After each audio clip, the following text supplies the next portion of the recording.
Ready, yeah. Everybody ready to, hey. Hey. I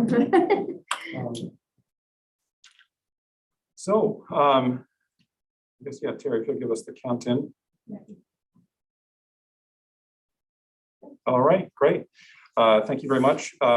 So this is the MSAD11 Policy Committee meeting for January 2022, January 6, 2022. We will be starting our meeting now. Let's see, I'd like to do the call to order first for committee members to introduce themselves. So I'm Tony Lee. I am the policy chair.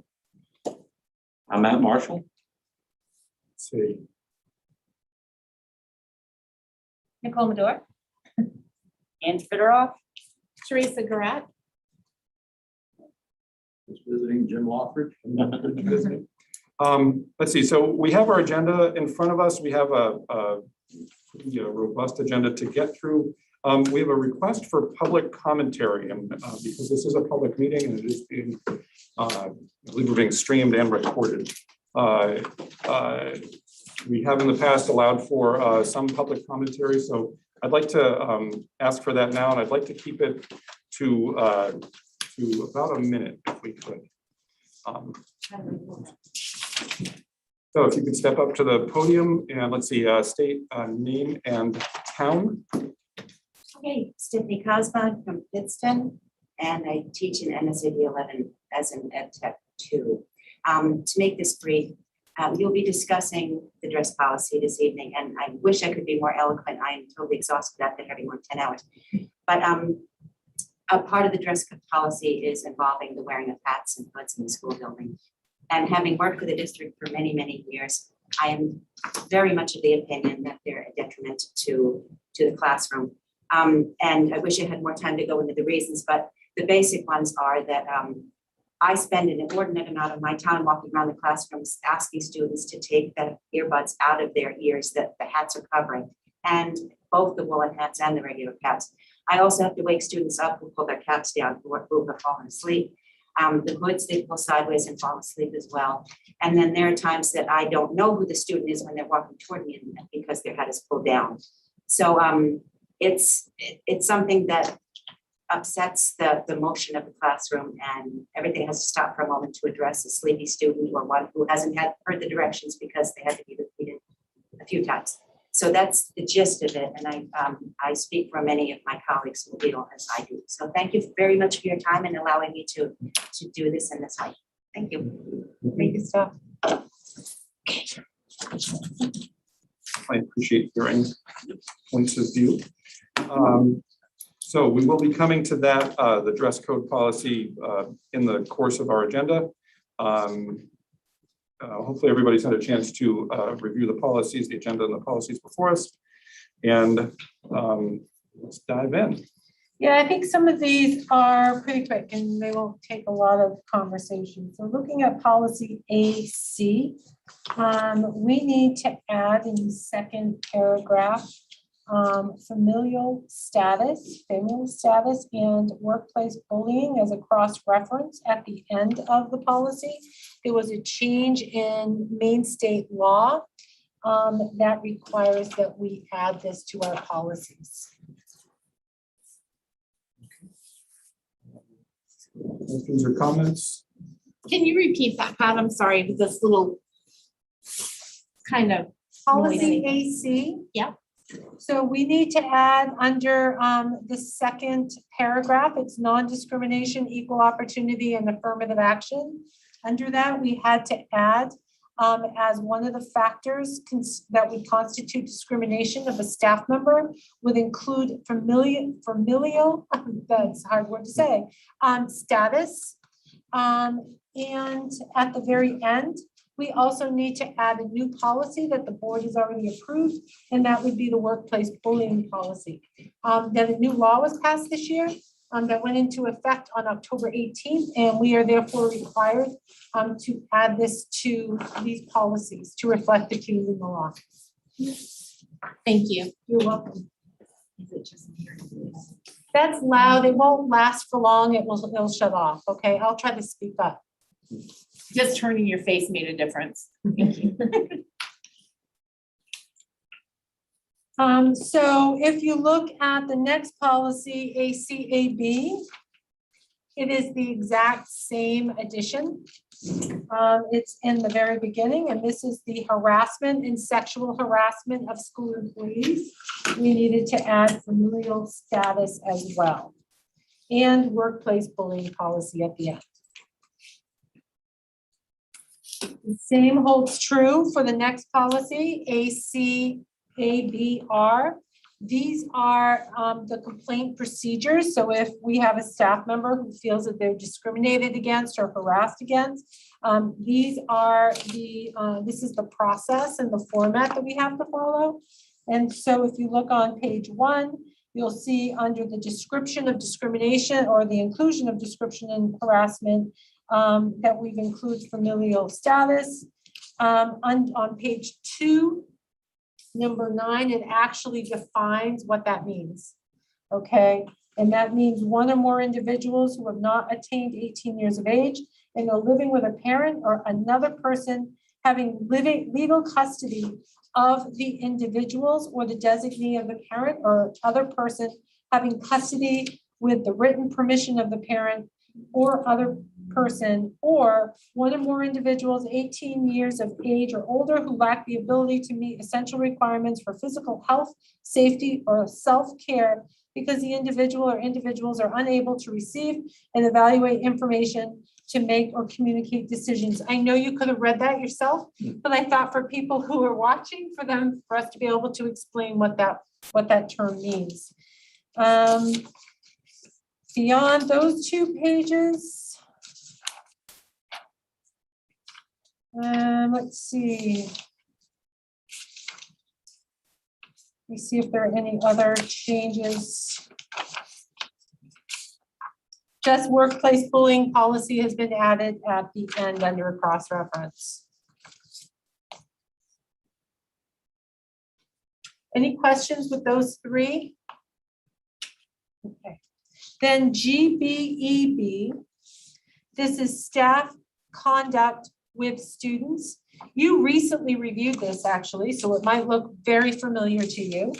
We have already made some changes, but after we made the changes, I learned that we needed to include substitutes and support staff under the individuals who fall under this policy, who have to abide by these rules. The other thing, when I looked at the policy, the draft policy that was provided by Drummond and Whitson, our draft policy came from Maine School Management. And so sometimes there are little discrepancies and differences. So when I looked at the Drummond and Whitson draft policy, there were a couple of things that I really liked that I added to our policy. So on page 2 under friending, this is a conversation we've had in the past, that in the case of friendships between families, any contact with the student on social media, digital applications should be done with the knowledge of the parent or the guardian. Then I also added under J, where we're talking about communicating with students on non-school matters, that is not supposed to be done using school district and privately. Let me see. Right, right. That's an example of an unacceptable use is using school district or privately owned devices. And then before engaging in activities that staff members should consult with the building principal if they're driving students home or to other locations, or taking photographs or videos of a student for personal purposes or any purpose other than just capturing for a school event. So I added that. I thought that was really helpful and helped expand our policy. Questions or comments on that? Great idea. Thank you. And I think just putting it in writing, it's beneficial for the staff to be thinking about the types of things. A lot of times, it's just a kind thing to do. Oh, jump in my car, I'll give you a ride, not really thinking about the potential ramifications and risks that they're putting themselves in. So I like actually just to clarify on I mean, it sort of highlights what to do in the event of that dual relationship, which does happen. All know, the time in a small basically, community, yeah. right? Right, so it addresses that as well. And then after that, and I print a copy for myself. Drummond and Woodson provided a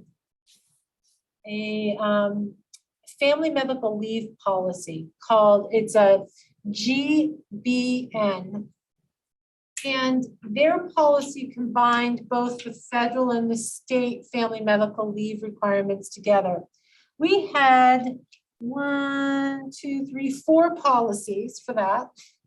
And so I really like the idea of merging them all into one. So I went through these policies with Andrea, and we pulled all of the relevant wording from our policies that we felt needed to be in this policy.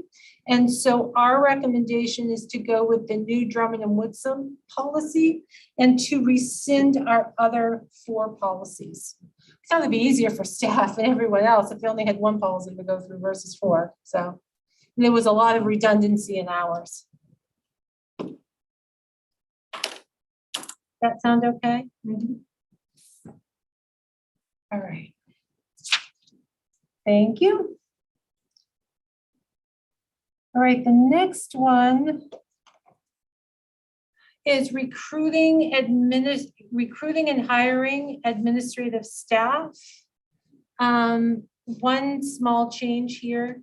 That small change is just, there was a cross-reference that is no longer a policy that we have, so I deleted that. And then when we look at the administrative procedure for that same policy, I removed the fact that we're supposed to display advertisements in appropriate print media. We don't do that anymore. I mean, we do not put advertisements in the newspaper, or I would say it's very rare that we put it. We might for a bus driver, custodian, but even that is rare. So I changed that to electronic media and other means. There was something else I think that I had to do here. Nope, I guess that was it. I changed the word record keeping to record retention based on policy that was provided by Drummond and Woodson. So I hope that's okay. And if so, then the next one was really the compulsory school attendance. That has indeed changed. And part of what has changed has to do with the fact that families or parents, adults, are responsible for their children to attend school. And the language in the law has now changed to say that if a parent has control of a person who is of compulsory attendance age, they are responsible for getting their children to school. And if not, I am required, or we are required as reporters to report them to DHHS. And that is now a form of neglect. So We still have truancy officers or now? our building administrators are the truancy officers. And so, yes, you still have to have them, but they've been designated to serve in that role. So those are the primary changes. Again, I added a little bit of language here that I preferred from the Drummond and Woodson language that main school managements didn't include. And one piece specifically that I added had to do with children who are 5 years of age.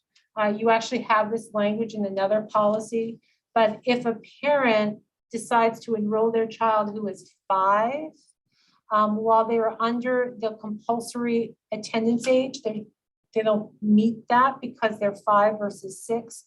If they voluntarily enroll, then they're required to attend school and follow the attendance rules. I have 2 quick questions, or hopefully 2 questions on this one. So on the exceptions to compulsory attendance requirement, permission to leave school, so B2, permission to leave school from that person's parent. Does that parent have to declare, okay, I'm going to homeschool, we're going to this other site? Does that parent have to declare anything else to withdraw their student? If the parent gives them permission to quit school, Yeah. they can quit. They can just do it, Once okay. they reach that age, 15 years of age, or they've completed grade 9. Okay. And then I like number 4B4 says permission to leave school from the board or its designee. Oh, actually, we might want to catch its there. Just notice that. Yeah. It's permission to leave school from the board. Do we need any criteria with which to say someone is presenting a compelling case for us to authorize them to leave? Or we have broad powers to authorize that based on, whoever the board is at the time. You would have, this language comes directly out of the law, Okay, out of the law book. And so you have a lot of authority to make that determination. Certainly, Mr. Kempton, this would involve Mr. Kempton, likely. because we'd be looking at that age group, high school. Yep. A recommendation would be made from the administration, so. To allow, yeah, or whatever. So I would assume that the board would be responding to that recommendation. Okay, thank you. You're welcome. Any other questions on this specifically? Then, Sorry, I got Oh, Jim. One question. Do we, you as in the Superintendent's Association, are you getting any buy-in from the Department of Health and Human Services to actually enforce this law? Make sure the kids go, because it's been our experience at the dropout committee that they have no teeth to, or are unwilling to enforce the laws that are there.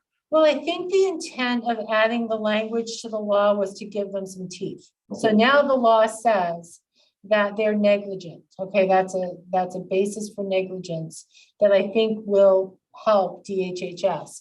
When we make reports to DHHS, we don't hear back. I don't know if anything comes of it. And I have personally this year called a couple times on the same family for truancy. And I just don't know what happens. I don't know if DHHS has reached out. I just don't know. I'm just not told. So, okay. But I'm sorry, did their truancy change at all after you made that call? In that particular situation, the family was supposedly homeschooling or deciding to homeschool, yet they hadn't filled out any of the paperwork for months. And we have just received the paperwork. So I'm not sure if it's because of DHHS. It may be, I just don't know. Okay. Dan? I have something. So you said this was pulled from the law, and it's pulled from the section on compulsory attendance, section 5001A. And those 1 through 5, they are reading with an and together. So in the law, I think it's intended to be that all of those conditions are met for a person to be accepted from their attendance. And where we have that set off with an or, that makes it seem like only one of those things need apply. I didn't bring the law book with me, and I certainly can go back and look at that and provide some clarity and bring it back to the board. This is your existing policy. Yeah. So I don't know. I didn't look at that very closely. I certainly am more than happy to go back and we can table this part of the policy if you would like me to, so I can go back and revisit that. Sure.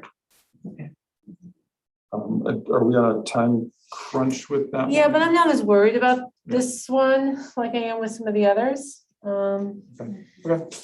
What's more pressing though is JEA, JEA-1, because the law now says that if you have procedures attendance procedures that are like in a handbook that kind of go beyond just the regular compulsory, that now they have to be officially approved by the board and turned into a policy.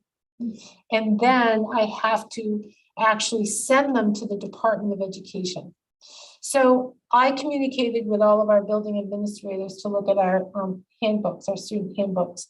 And the only school building that has any variation to the attendance policy is the high school, okay, which makes perfect sense. So Mr. Kempton is here to answer any questions, and I included in the packet as JEA-1, the current high school attendance to school requirement practice, and those procedures. So if you have questions about the practice, I would refer to defer to Mr. Kempton.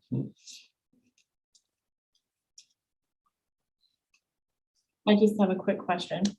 So if, say, a senior in high school turns 18 while they're in high school, they can excuse themselves because they're considered an adult now, or how does that? They can drop out if they wish.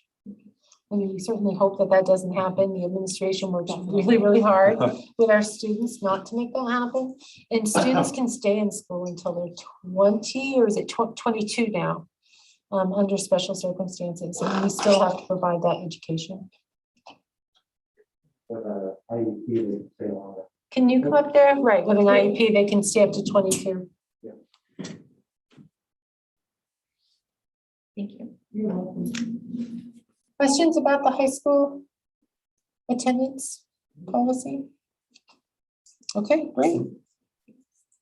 Then that moves us into the student dress code and then the student dress code. So I'm sorry, the student code of conduct and then the student dress code. So the student code of conduct. All right.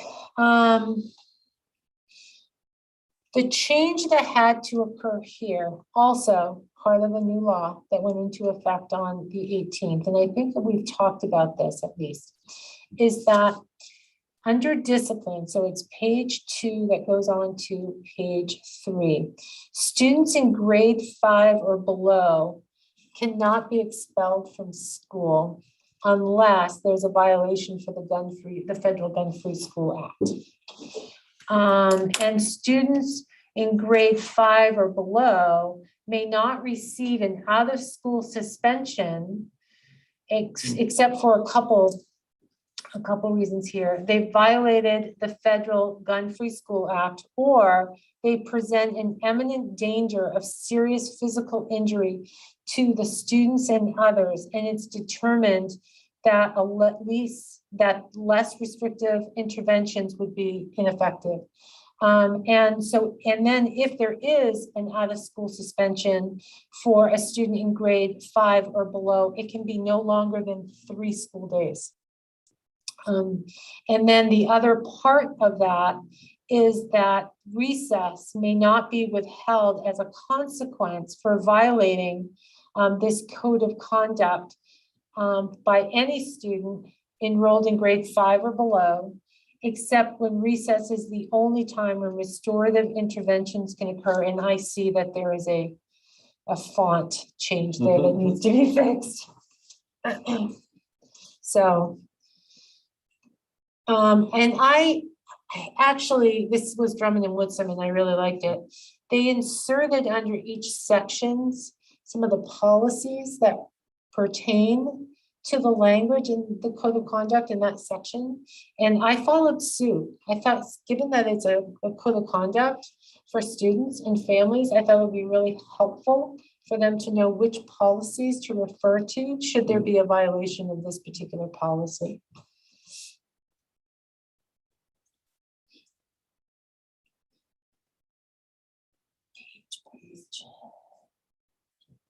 Page 3. Check font. Then under bullying and cyberbullying, there were some changes there. A lot of this also came from Drummond and Woodson. I felt like with the increase in cyberbullying, that it was important that our policy also spoke to electronic communications. So that entire section was added as a result of the Drummond Woodson policy.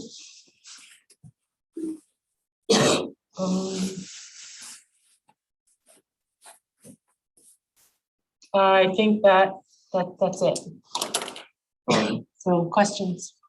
It looks like this is the cyberbullying piece continues to be somewhat open in determining, like, if it happens outside of school, but it's directed at a student, that creates that environment where they feel like they can't go to school because, you know, they send the text at 6 o'clock at night, but then, you know, I'm gonna beat you up at school tomorrow, or even after school tomorrow. It still creates that hostile environment, so. Right. So it just leaves it open, like if this is affecting a student, we're gonna respond in Yes, this, based on this policy. Okay. yes.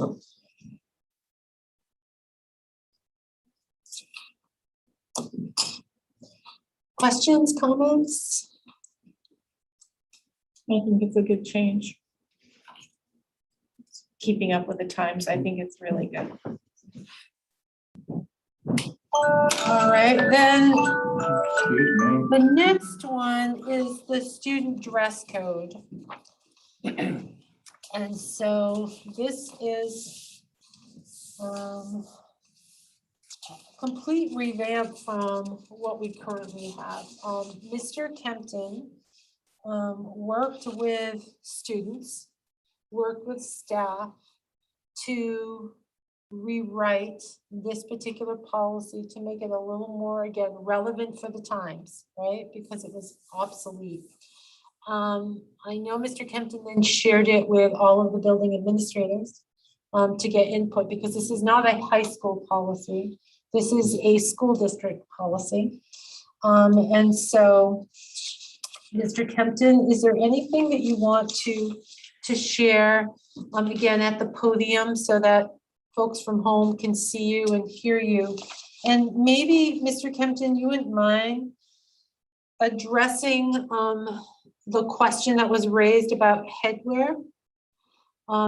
So it's a policy JICA.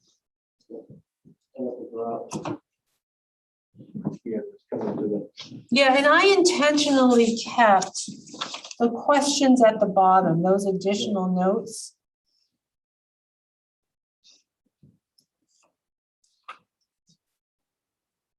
Can you just say what page it's on this? Oh, here it Page is. 60. Yep, I found it, thank you.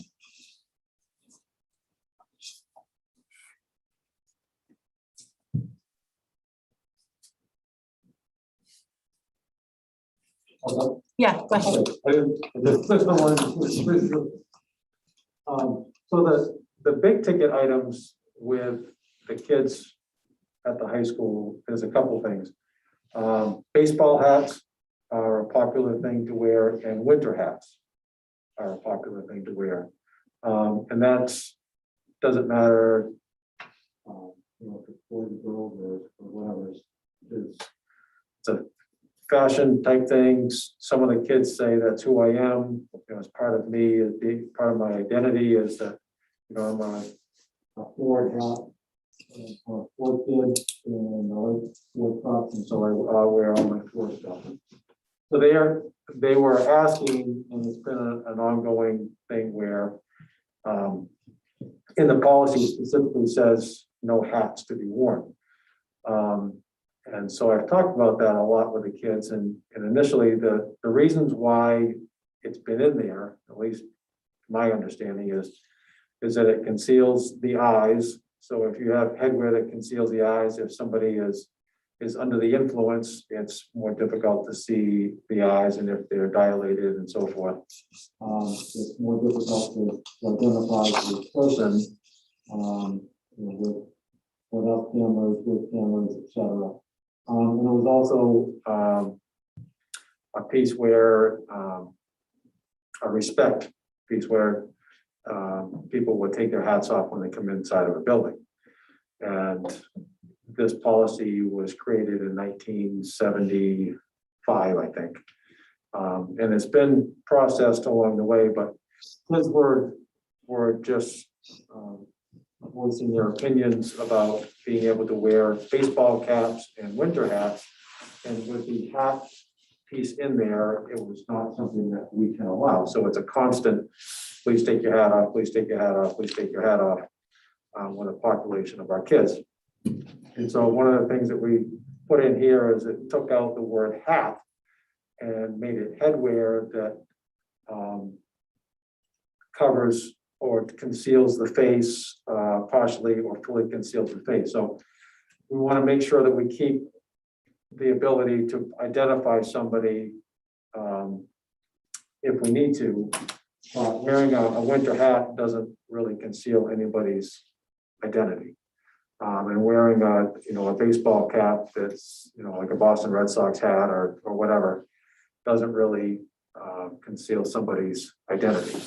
And so we wanted to make it so that it was more about what it was intended to be, at least what I'm feeling is intending to be 30 some odd years ago, is that we wanted to make sure that we could identify the kids. Now we have cameras, I have 64 cameras in the building, and I can forward, backward, pause, and identify who somebody is pretty quickly. And quite honestly, sometimes their hat is how I identify them. Quite honestly, because they wear the same hat every single day. I know who they are. So that's one of the pieces. The other hot ticket item is clothing that covers or exposes the midriff or the belly. And that's something that was talked about. And to my surprise, even though we have a fair amount of kids that will wear what we call belly shirts, the kids, I met with 42 kids that signed up to meet with me and talk about this policy. They were in favor of not allowing belly shirts, which was interesting to me. And it wasn't, I didn't try to steer them in one way or the other. We were in the little theater and I said, tell me, I gave them the policy and I said, tell me what your thoughts are. Took notes and so forth. And so in here, you'll see that it shows that those would still not be allowed. And really the major change is allowing some headgear that doesn't conceal a student's identity. And then we've got some things at the bottom that came up in conversations, and we're still, when I talked with Pat, the other thing I want to say is I had a conversation, I asked for volunteers with staff who wanted to talk about this. We did a survey in regards to supporting and not supporting the wearing of hats in school, and it was dead on 50-50. It couldn't have gone, it wasn't 49-51%, it was 50-50%. And that the consistency factor is also something else that is of concern in the building, is because we have staff members that are tried and true. It's a policy, whether I agree with it or not, you're taking your hat off, and there's a constant reminder going there. And then there are other staff members that are more lenient about it. And so kids are going from one place to the other and being reminded to whether to take their hats off and then not being reminded to take their hats off because it isn't a distraction to the teacher in their classroom. And so that inconsistency creates frustration, and everyone has good intentions, but it's just a source, something so minor in the grand scheme of things creates a decent amount of tension. So my goal in this was to help eliminate some of that tension and pull some clarity to what we allow and what we don't allow. And I wanted to get everyone's opinion. Now, not everyone agrees with it. You're not going to get everyone 100% agreement, but overall, from what I've done with staff and students, this was the representation that we decided to bring to you folks. Can I ask a quick question? You can ask all kinds of questions. What are the rules regarding outerwear? Can they wear their jackets to class, or is that, Yes. no, they can? And one of the things is the school building is pretty cool. We keep the temperature down, obviously partly as a cost savings. Because it is a very big building. It was built more of like a southern style It school. was, I went there. You went there. I spent 24 years there and my office is cold. I wear something like this every day. Or I wear a light jacket every day from November until March. My office is chilly and the hallways are chilly, so kids wearing winter hats isn't necessarily a fashion thing. Sometimes they do it to stay warm. So yes, they do. And what is the cell phone policy? Because I haven't heard anything about that. Different from this, but cell phone policy, we teach responsible use. So kids that have their phones, just like with you folks, you have your phones here, I have my phone here. There's a time and a place for a phone. And so teachers, if they're actively in a lesson, they expect the phones to be away. If a kid is walking from first period to second period down the hallway and they want to check their phone, check their Instagram, check their emails, check their grades, they can do that in the school. So we try to teach responsible use with cell phones. But believe it or not, in New York, if they see your phone, you take it. Yeah. And the parent has to pick it up. Yeah, and it's for us, it's a personal item. Is it a distraction? Yes, it can be very much a distraction when kids don't have responsible use and they're on their phone while instruction is going on or class is going on. And obviously teachers have to remind kids and have kids put their phones away. And in some extreme cases, they send them down to the office and we talk with the kids. And there are times when we have them leave their phones in the office and then they come back and pick it up at the end of the day. But for the most part, They're pretty good about it. they're pretty good about it. It's a personal item, so you got to be respectful of that. But if it becomes a distraction in the classroom, then we work with the kids to happen. Well, so at our age, I think it's very important to practice responsible use. Right. When they get out in the workplace, it's cell phone police aren't there. Right. True. Got a question here? So Chad, quick question. So if the kids come into the school and they need to take their hats off, where would they carry their hat around with them all day? Yes. If they didn't have permission to wear it? Or I know we had lockers, I know there's still some there, but do they Okay. actively use any lockers? Can they put them, they stuff it in their book bag? Backpack, they'll hang it off their backpack, they'll hang it off a belt, they'll carry it around with them. And then when they leave school to go to their vehicle, to go to the bus, they can certainly put their hat back on. They do, yep. And that, you said that's a 50-50 thing with the survey that you.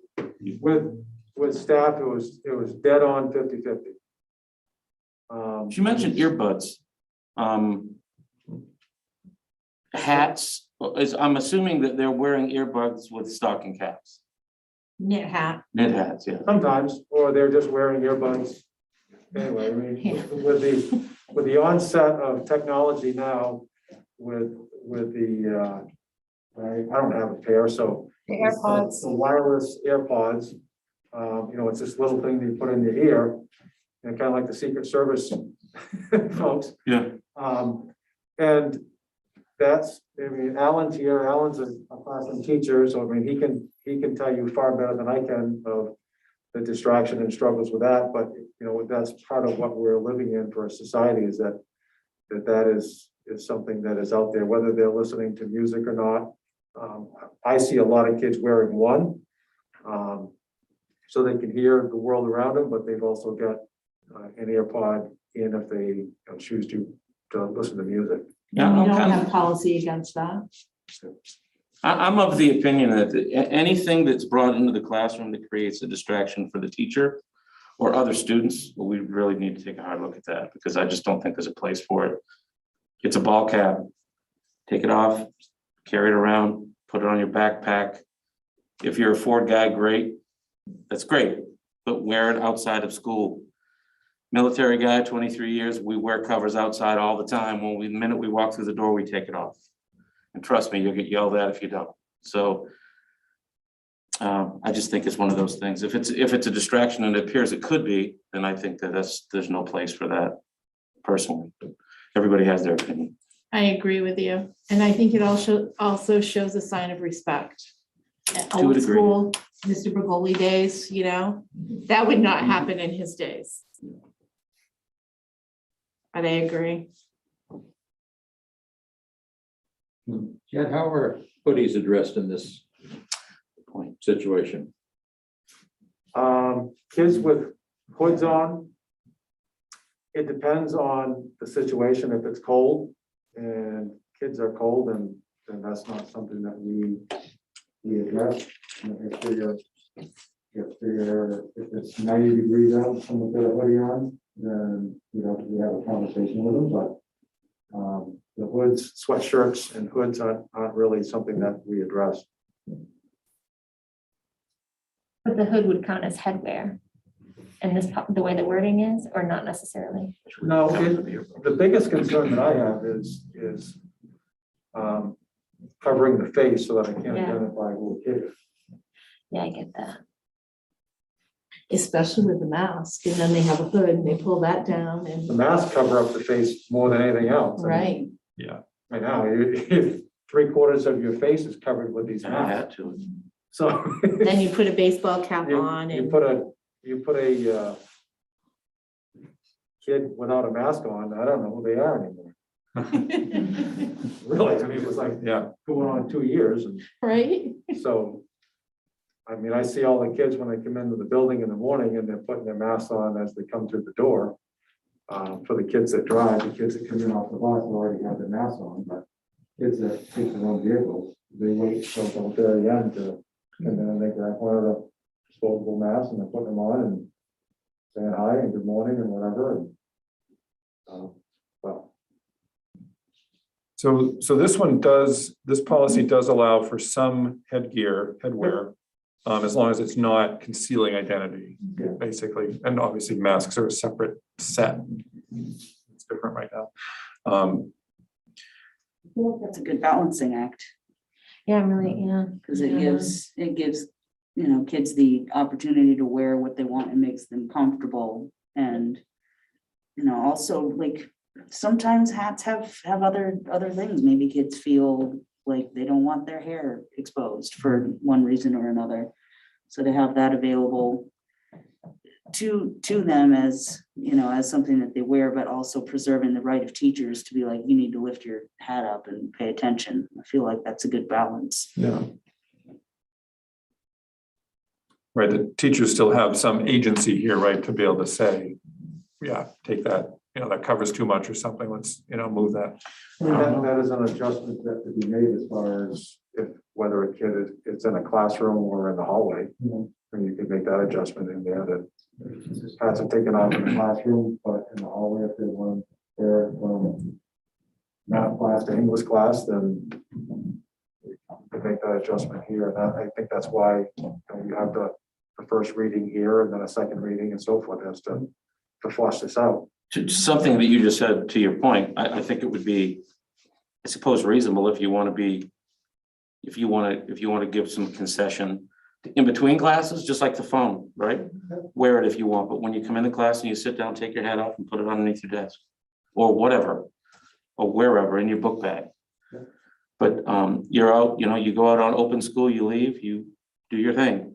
Right? Lunchroom, I don't know. I guess. Personally, I wouldn't worry about it. in the lunch Yeah, time. I guess, yeah, but in class, I think it probably would be a good policy to tuck hats underneath or whatever. We allow the kids to use their phones during lunch. Yeah.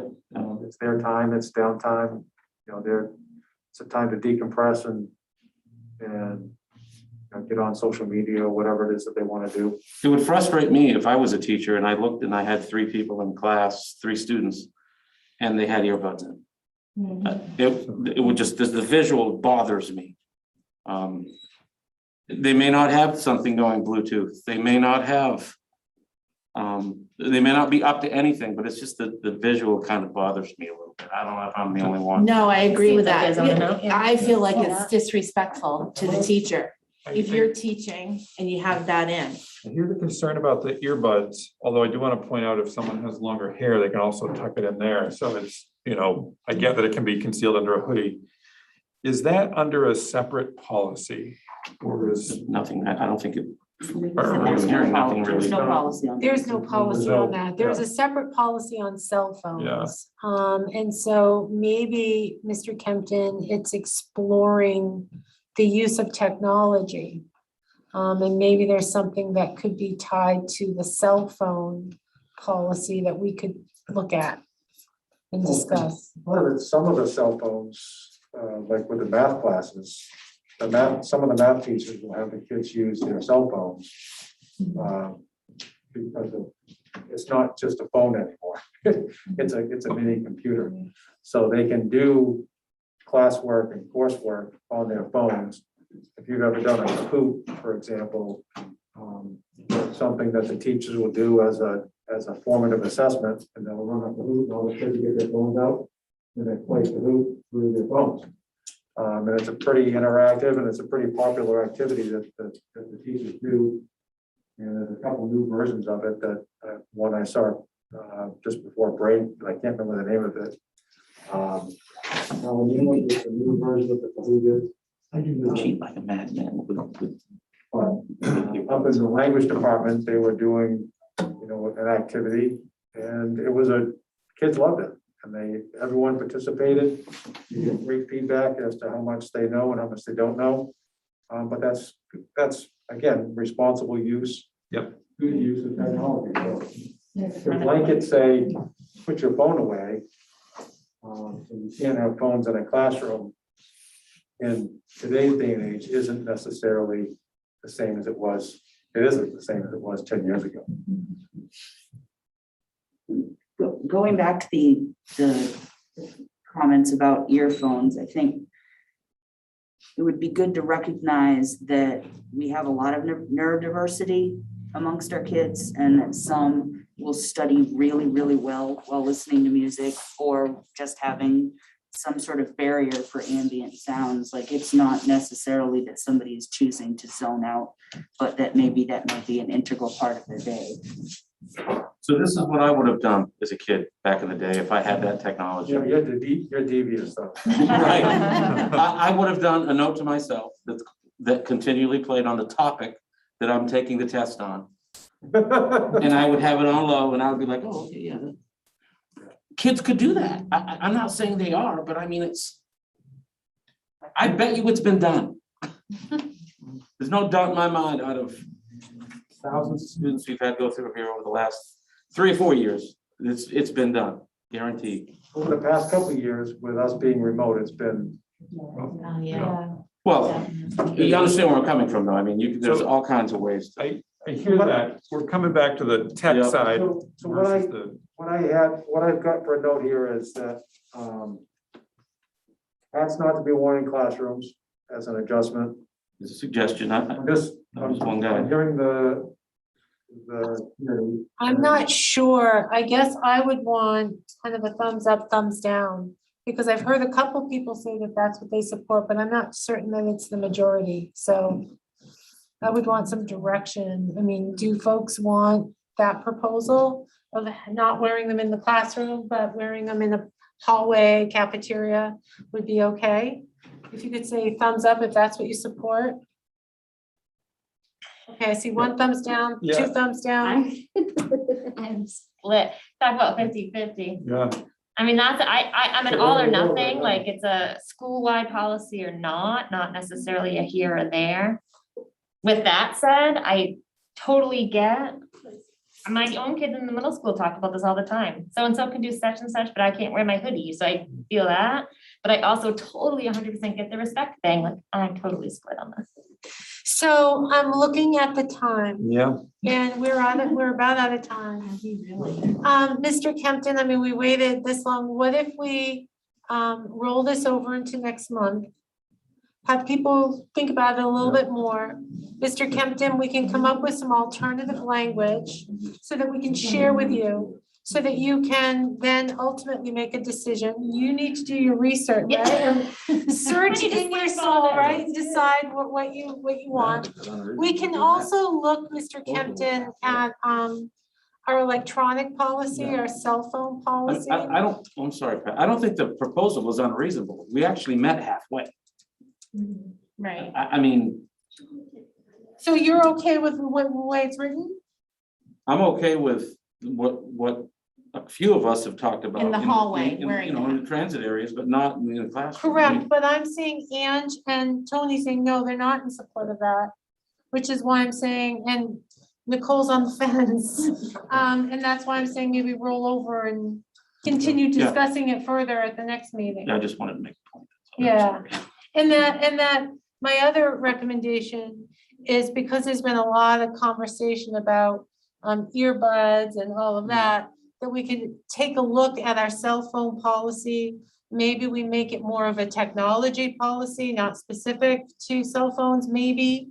And we can maybe talk about the earbuds. I mean, I certainly hear you and believe that we do need to make sure that we support our staff. And that this technology is not a distraction for kids, but also understanding sometimes it really does support their learning. So where's that balance?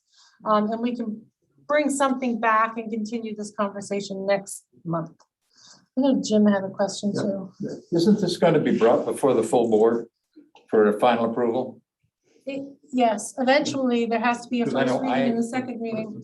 I personally, as a board member, absolutely favor Matt's proposal. And so I think that might something we want to take into consideration, so we don't have to have a major discussion at the board meeting, because I know I really believe it's a respect thing for the teachers that we have. And we need to support them and make sure that the students understand that it is their classroom and they're there to help them. I don't understand how a hat or the lack of. I'm sorry, I don't understand how the absence or presence of a hat conveys that respect. well, maybe it's because I'm an old guy and you're a young gal. I So, think it you is know, large, I think it is largely a generational thing. It may There's nothing be, wrong with but, being that, but I think that's. you know, sometimes some of those things, and it's not just my generation, it goes back for centuries. You know, and it's only been recently that those have, and I don't know that it's changed for the better, frankly, but I'm not on this committee, so I'll shut up. Well, and the other piece I just want to mention is I appreciate Chad's work with the students to come up with this, and that this is, and the staff that has resulted in this policy being presented to us. I'm glad we can have a thorough discussion about it. And it sounds like, right, the split is there, that it sounded like half. The split is everywhere. And I have a feeling the split will be with the full board. Yeah, right, too. right. So, It could. That's so okay. feel free to talk to others, but yeah, we really need to wrap this up. If I could just say, between now and the next policy committee, what I would like to do is bring it back to the 42 kids that I talked with, and also with members of my staff that had expressed interest in it. I'm not gonna force anybody into the conversation, and then bring back to talk to Pat and see what we come back with. And other administrators, remember, this is not a high school policy, this is a school district policy. So we need to make sure whatever changes, it works for the middle school and the elementary schools as well. It was high school, but it could be middle school. Yeah, so we want to make sure that they're involved as well. That sounds like a good plan. Okay. All right, so as we wrap up, is there kind of a motion on the policies that you did approve to recommend them to the board for first reading? I'll make that motion. I'll second it. Okay. And can I make a motion that we just, oh, No, right now, And we're then making just- this Oh, you gotta motion. Motion second, any discussion, questions, comments on that motion, which is to move the policies we reviewed for first reading? Okay, no discussion. Let's see, all in favor? Okay, great. And any opposed? Yeah. No. Okay, and. we ready make to a wrap up? motion to have Mr. Kempton come back and. or do we No need a motion is for that? necessary. Okay. That's the plan. Okay. Okay, he'll just come back. Perfect. Okay, so 6:28. Great. Thank you, everyone. Thank you. Good job, everybody. Not done that before too. Yeah. Oh, it's another meeting.